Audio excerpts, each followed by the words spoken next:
So kids have been learning and reading from a variety of texts. Now it's time for them to create their own book using a zine style format to retell what they've learned.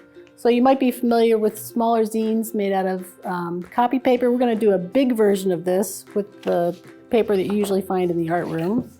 And this will allow them to make their own little book that they can read from. So to make a zine, you're going to start with the big piece of paper. You're going to fold it in half. And this is something, you know, that you're going to have to work with your kids to do together as a class. And you're going to crease that fold and make that fold as crisp as you can. Then you're going to have them open it up, and I guess this is hot dog style in a lot of different art rooms. You're going to have them fold it in half the other way, lining up those edges as well as you can, making that crease, again, really crisp. And then we want to fold each edge to the center.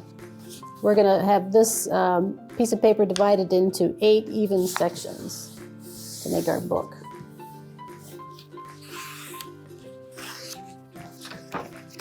And then this side to the middle.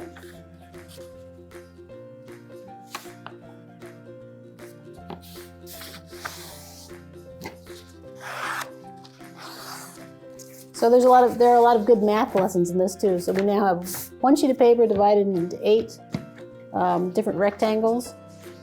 This works best if you can refold those same folds back the other way, which should be pretty easy to do. And now fold it back in half the way we originally folded it. You're going to cut along this line. So going from the folded edge to the center, you're going to make a cut.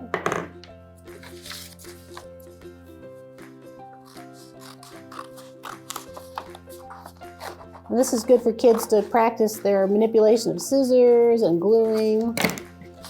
All right, and now this should fold onto itself. Reverse those folds to make the little book. That's what you're going to aim for. Then you're going to bring those together, and that folds into a little book.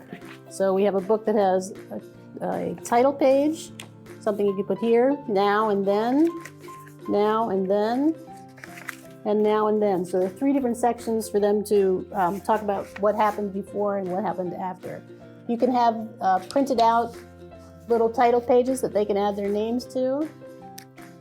Just have them, again, another skill, teaching them how to glue something by going around the edges of the paper and gluing it on and rubbing that so it stays. And then they can draw their different things that they're going to feature, same, on these pre-printed sheets, going around the edges and gluing that in. And same thing for the long ago.